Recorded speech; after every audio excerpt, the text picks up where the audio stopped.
Everyone, welcome back in my channel which is still life with study. Still life with study में आपका बहुत ही welcome है। आप लोग बताओ, आप लोग कैसे और आप लोग की स्टडी कैसी चल रही है। अगर आप पहली बार मेरे इस चैनल पर आए हैं तो सबसे पहले आप सबको बता देती हूँ कि यह कोई परफेक्ट मेरा स्टडी चैनल नहीं है। यहाँ एक ऐसी लड़की आपको मिलेगी, एक ऐसी लड़की की कहानी है जो एक हाउसवाइफ भी है, एक माँ भी है और फैमिली की रिस्पॉन्सिबिलिटी भी निभाती है और उन्हीं रिस्पॉन्सिबिलिटी के बीच अपने सपनों को भी ज़िंदा रखने की कोशिश करती है। मैं 73rd बीपीएससी की तैयारी कर रही हूँ, बिना किसी ऑफलाइन कोचिंग के, बिना किसी ऑनलाइन कोचिंग के, सिर्फ बुक और यूट्यूब की फ्री क्लासेज के भरोसे। मुझे नहीं पता कि मेरा सिलेक्शन होगा नहीं होगा, लेकिन इतना ज़रूर पता है कि अगर मैं आज मेहनत नहीं करूँगी तो कल अपने आप को कभी माफ़ नहीं कर पाऊँगी। अगर आपने भी किसी वजह से अपनी स्टडी को छोड़ दी है, अगर आपको लगता है कि अब आपकी एज निकल गई, अगर आपको लगता है कि शादी के बाद पढ़ाई नहीं हो सकती, अगर आपको लगता है कि बच्चे होने के बाद अपने सपने पूरे नहीं किए जा सकते, अगर आपको लगता है रिस्पॉन्सिबिलिटी के साथ पढ़ाई करना नामुमकिन है, तो यह वीडियो आपके लिए है। मैं कोई मोटिवेशनल स्पीकर नहीं हूँ, मैं बस अपनी लाइफ जी रही हूँ और वही आपको दिखा रही हूँ, क्योंकि मुझे विश्वास है किसी की असली मेहनत देखकर मिलने वाला मोटिवेशन किसी की बड़ी बड़ी स्पीच से ज़्यादा ताकत देता है। आज मैं डे 31 और 32 दोनों का ब्लॉग एक साथ शेयर कर रही हूँ। सोमवार की सुबह मैं अपने सारे काम, जो भी मेरे घर के काम है, उसको ख़त्म कर दी थी। किचन का काम भी ख़त्म कर दी थी। बच्चों की रिस्पॉन्सिबिलिटी जो होती है, जैसे बेटी को स्कूल भेज दिया था और बेटे को भी मैं शावर दे करके उसको भी रेडी कर दी थी। सब कुछ करने के बाद मैं बैठ गई थी पढ़ने के लिए। आज मेरा पहला क्लास था आकृति मैम का, नर्वस सिस्टम, जो कि आकृति मैम नर्वस सिस्टम स्टार्ट की थी।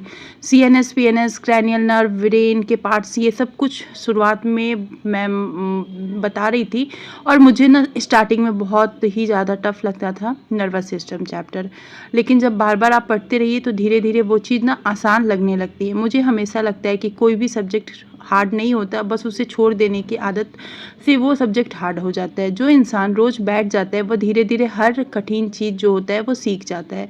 क्लास ख़त्म होने के बाद मैं करेंट अफेयर पढ़ रही थी। करेंट अफेयर का क्लास में एसकेसी सर, जो कि एडुटेरिया पे पढ़ाते हैं, उनका सेशन ले रही थी और मुझे अच्छा लगने लगा है। अब एसकेसी सर जो पढ़ा रहे हैं ना, तो मुझे वो समझ में भी आ रहा है और मुझे बहुत ही ज़्यादा इंटरेस्ट है।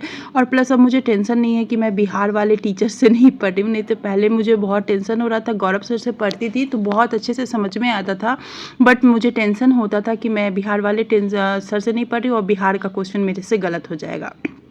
और मैं करेंट अफेयर को ना हल्के में बिल्कुल नहीं लेना चाहती, क्योंकि बीपीएससी में यह एक ऐसा सब्जेक्ट है जो कि आपको सफल भी बना सकता है और असफल भी बना सकता है।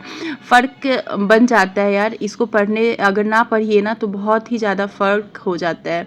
और ये सब करते करते ना टाइम कैसे मेरा गुजर जाता है मुझे पता नहीं चलता, क्योंकि करेंट अफेयर करने में मुझे टोटल जो है 1 से 1.5 घंटा लग ही जाता है। कितना भी कोशिश करती हूँ बट नहीं हो पाता। इसी बीच मेरी बेटी स्कूल से घर आ गई थी और सच कहूँ तो उसके बाद ना मेरा पूरा रूटीन बदल जाता है। माँ बनने के बाद टाइम आपका नहीं रहता, टाइम बच्चों का हो जाता है।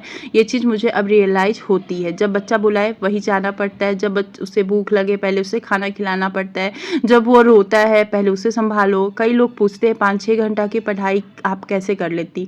सच बताऊँ, मैं लगातार 5-6 घंटा कभी नहीं पढ़ती और नहीं पढ़ पाती हूँ।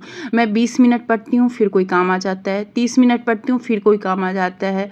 मतलब ऐसे करते हुए ना मुझे लगता है कि कभी बच्चे को संभाल रही हूँ, कभी मुझे किचन बुला रहा है, और लेकिन मैं फिर से वापस बैठ जाती हूँ।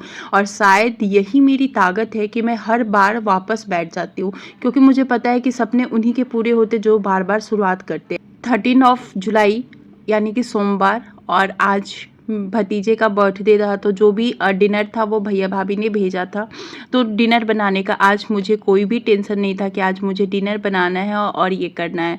तो मैं लग गई थी पढ़ाई करने में। यहाँ पर आप देख सकते हो कि मैं अपने बाबू के साथ ही पढ़ाई कर रही हूँ। बाबू अपना खेल रहा है, वो रोता है तो उसको चुप भी कराती हूँ और फिर मैं क्लास को कर रही हूँ, क्योंकि आपको पता ही है कि करेंट अफेयर का क्लास करने में मुझे 1 घंटे नहीं, अगर 1 घंटे का क्लास है तो 1.5 घंटे, 1.5 घंटे का क्लास है तो मुझे 2 घंटे बहुत ही आसानी से मिल जाता है। और आज तो मेरे साथ एक ऐसा चीज़ हुआ ना कि जैसे ही मैं ये क्लास करने के बाद उठी ना, मुझे लग रहा है कि मेरे पैर में मोच आ गई। इतना ज़्यादा मुझे पेन होने लगा, बहुत ज़्यादा मैं रोने लगी, मतलब आंसू से मैं रोने लगी। और मुझे ना चला ही नहीं हो रहा था। मैं सोच रही थी कि अब मेरे से कुछ नहीं होगा। मैं बहुत कोशिश कर रही थी मैं कि सब कुछ कर लूँ, सारा कुछ मैनेज कर लूँ, बट मेरे से नहीं था। बस ये था लक, इतना अच्छा मुझे लग रहा था कि उसी दिन पेन हुआ जिस दिन बाबू का बर्थडे था, क्योंकि मुझे डिनर बनाने का कोई भी टेंशन नहीं था और मैं आराम से रेस्ट कर सकती हूँ। और शायद मुझे लगा कि इसी रेस्ट वाले कारण जो है ना, रेस्ट की, इसीलिए मेरा पैर ना अब जल्दी से ठीक भी हो गया है और ज़्यादा सूजन नहीं हुआ है। वो आप कभी कभी झटके में बैठते हो ना और झटके में हो जाता है, वो चीज़ मेरे साथ हो रहा था। बस मुझे बुरा इस बात का लग रहा था कि जैसा आप सोचते हो वैसा होता नहीं है। और जब आप सोच रहे थे कि जैसे कि अगर पैर में मोच नहीं आती ना, तो आज मैं पढ़ाई करती रात वाले स्लॉट में। मैं बहुत अच्छे-अच्छे जो टॉपिक्स है, जो भी आज दिन में पढ़ी थी ना, जिसके नोट्स मैंने बनाया था, मैं सोची थी कि रात में उसी को पढ़ लूँगी और वही होगा। बट ऐसा हुआ नहीं और कोई बात नहीं, कभी-कभी ऐसा होता है कि अचानक से कुछ हो जाता है। और पेन इतना था कि मैं बर्दाश्त भी नहीं कर पा रही थी। मैं मेडिसिन भी ली थी और उस पर लोशन भी लगाई थी, तब जा कर के थोड़ा-सा मुझे आराम मिला था। और फिर नेक्स्ट डे, यानी कि मेरा जो डेली स्टडी टारगेट है, उसके नेक्स्ट डे मैं जो है वो फिर से पढ़ाई करने के लिए बैठ गई थी। सुबह उठी थी, धीरे-धीरे जो सारे काम होते हैं उसको मैं की थी और दोबारा बुक लेकर के बैठ गई थी। और यही शायद इस जर्नी का सबसे बड़ा सबक है, रुकना गलत नहीं है, लेकिन रुककर हमेशा के लिए बैठ जाना गलत है। दर्द रहेगा मुझे पता है, थकान रहेगी मुझे पता है, रिस्पॉन्सिबिलिटी भी रहेगी मुझे पता है, लोगों की बातें भी रहेंगे, ताने भी रहेंगे, मुझे ये भी पता है। लेकिन अगर आपका सपना अभी भी जिंदा है, आपको फिर से उठना ही पड़ेगा।